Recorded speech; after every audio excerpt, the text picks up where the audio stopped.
What's going on, guys? I'm Aaron from PhoneDog.com, and I may be under the weather from the trade show. You know, not getting a lot of sleep, traveling, up in the air, a lot of different food, etc., etc. But that doesn't stop the phone fun. I'm here with the Samsung Galaxy S 4G, the newest device, newest smartphone rather, to hit T-Mobile, HSPA Plus capable, coming next week for $149.99, presumably after mail-in rebates. Specs are good, you know, and really it's almost identical to the Vibrant, save for, of course, that HSPA Plus support, a front-facing camera, a little bit different battery door, and then some different programs as well. Is it worth it? Is it worth the $149 when the MyTouch, the G2, some of the others on T-Mobile are, you know, priced around the same range or cheaper? We'll find out in the full unboxing. But special thanks to our friends at Best Buy Mobile. They hooked us up with 2 of these so we can give them to you in the One Paw Bandit game. When you buy this at Best Buy Mobile, you walk out working. They'll help you set up your email, your web, and everything else. Enough of that. Let's get into the unboxing. Samsung Galaxy S 4G unboxing starts right now. Here's the T-Mobile Galaxy S 4G. Special thanks to our friends at Samsung for hooking us up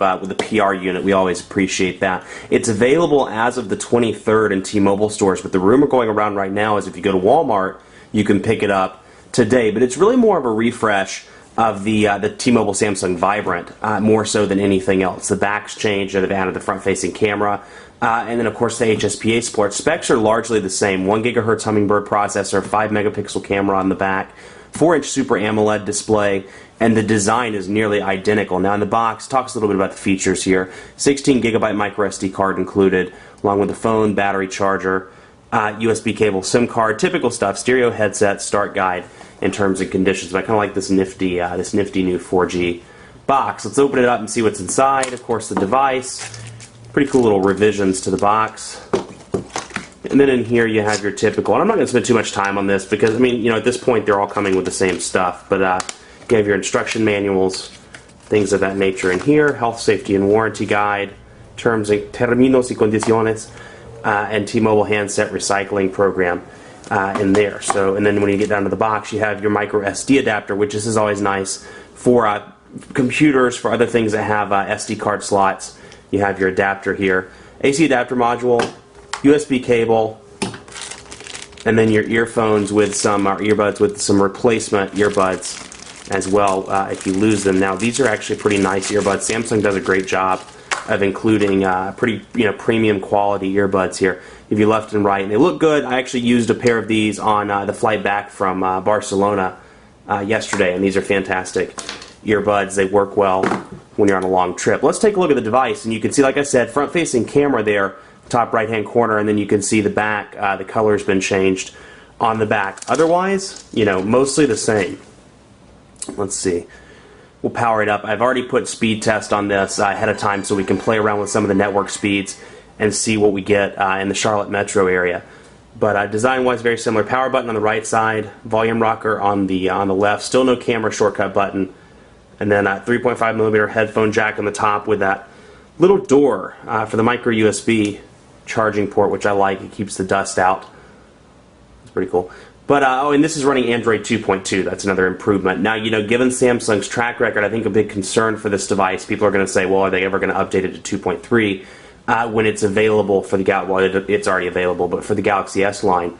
And the question is, you know, given the track record, who knows? You know, it could get hold up in carrier certification, or it could get held up on Samsung's end. Who knows? Now, the one difference, the Vibrant came with Avatar. This comes with Inception in the box, so it comes with a movie, full-length movie, out of the box. And there's some additional programs installed. AirSync, so you can sync your content through the cloud. You see some minor revisions here. Calendar icon's been changed. Call log shortcut. Now, I love this one because I'm very adamant about people not texting while they drive. It's Drive Smart. You can activate Drive Smart, and you can turn it on. You can enable Bluetooth and enable an auto response. So when you turn Drive Smart on, you can enable an auto SMS response where people call you. It says, "Hey, I'm driving. I can't take a call right now. I'll call you right back." So absolutely love it. And you know, versus the phone ringing and, you know, you missing somebody's call and they don't know what you're doing. So very nifty program. GoGo in-flight access, HD camcorder layers installed on there again. Samsung's Media Hub, which we know about, and then of course the T-Mobile programs: My Account, My Device, Help, and then since it is running Android 2.2, the News and Weather widget. Speed test, which I installed. T-Mobile TV, quick for video chat, visual voicemail, Wi-Fi calling, And in addition to all those programs, it's not publicized here on the outside of the typical menu, but you do have mobile hotspot capabilities. So when we go in here and enable that, you can connect up to 5 devices with the phone and use it as an access point, which is what AP stands for, access point, on the 4G network, the HSPA Plus network. So some nice revisions. Let's take a look at the front-facing camera quickly. We'll jump into that. Let's see. Camera. There it is. Okay. And so there's the rear camera, and then with a quick tap, we should be able, rotate around to the front, and there we are. You see me. Oh. And then jump back to the rear camera. So, again, some nice improvements. For those people that are already bored, have a Vibrant or something and are already bored with the design, it's not enough of a revision. It's more of an evolutionary upgrade as opposed to a revolutionary upgrade, but it's still running Samsung's TouchWiz user interface with some minor software improvements. Let's take a look at the speed test, but I just noticed that it's not, let me dial customer service because it's showing up as not registered on the network, and I can't figure out why.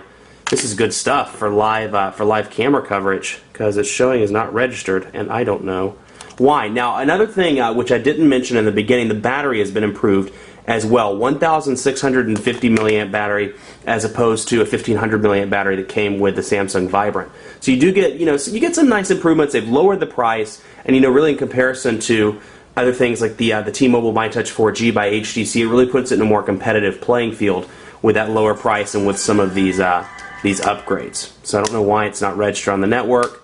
It allowed me to download speed test when I was downloading it to test it for you. So not quite sure what's going on, but we'll see. You get to see it live on camera.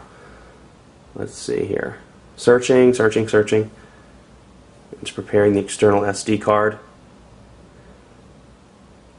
But it does, it's active. It was working just fine earlier. So we shall see. But anyway, while we're waiting, 7 home screens here, and other than that, not a lot changed. I changed the wallpaper. There are a few new wallpapers on here. Let's see, wallpaper gallery. A couple of new ones. Actually, I think that looks like there's one new one, and then the purple one I think is new as well. So we'll change that around. But that is so weird. It was working just fine before. Now I'm not getting anything. You can see this, the signal strength indicators there, which doesn't necessarily mean anything. It just has a SIM card installed, but not allowing me to connect to the network, make a phone call, do any sort of data testing. So not sure what's going on there. I'll have to reach out to T-Mobile. Like I said, it was working just fine. Literally like 5 minutes ago when I downloaded speed test. So we'll see. But we can't wait for it much longer. Let's see if it pops up. Try it one more time. Yep, not registered on network. We'll have to save the speed test for the review. Much more coverage to come on the Samsung Galaxy S 4G on PhoneDog.com, but you can get it on the 23rd, like I said, $149.99, and it has some nice improvements over the Vibrant, and it really puts it in a competitive playing field with the MyTouch 4G, the HD7, the G2, some of the other devices that are already out on the network thanks to that Android 2.2, the bigger battery, the front-facing camera, and some new programs like DriveSmart, AirSync, and more. Be sure to like us on Facebook, facebook.com/PhoneDog, and be sure to follow me on Twitter, PhoneDog_Aaron. Thanks so much for watching. We'll see you next time.